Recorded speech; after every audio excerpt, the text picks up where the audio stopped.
अरे पातर पातर झींगा मछरिया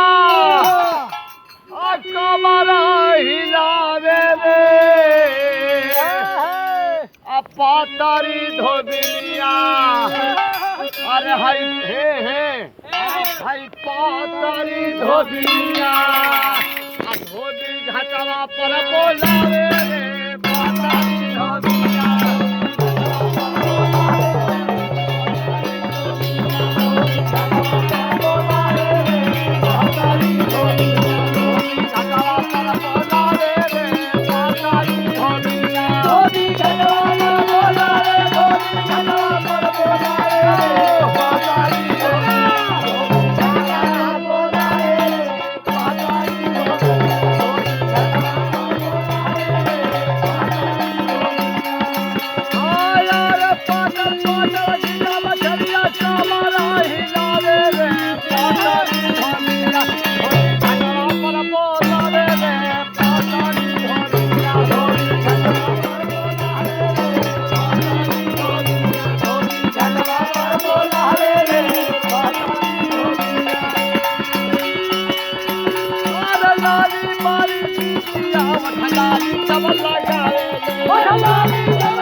बगलिया में धोबिया के घरवा के बगलिया में मस्त मेहरारू सुतल मगर उ मौगी कहतिया और सुतल वाला की जागल अब त सुनला कि ना हो अति कुली बेचाए आइल की ना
नाई हर का गौती रहे ससुर के बचावे रे हिया साता भतारी अरे हिया साता भतारी पाती बार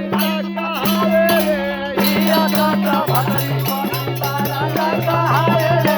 हिया साता भतारी पाती बार कहावे रे हिया साता भतारी बार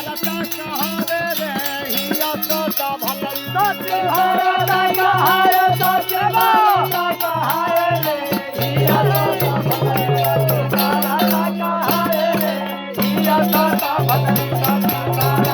कहावे रे हिया साता भतारी अरे बनला समाज लाई जवानी के लोहार में जवानी के लोहार में जवानी के लोहार में जवानी के लोहार में जवानी के लोहार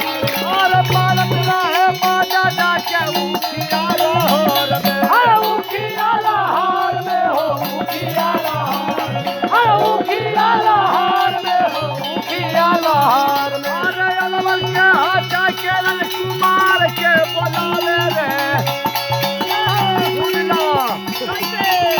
अरे अलवर के हाथा के कुमार के बोलावे रे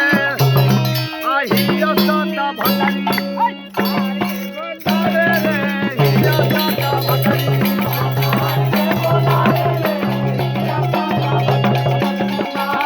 बोलावे रे हिया साता भतारी बोलावे रे हिया साता भतारी अरे कुमार के बोलावे रे कुमार के बोलावे रे हिया साता भतारी अरे कुमार के बोलावे रे हिया साता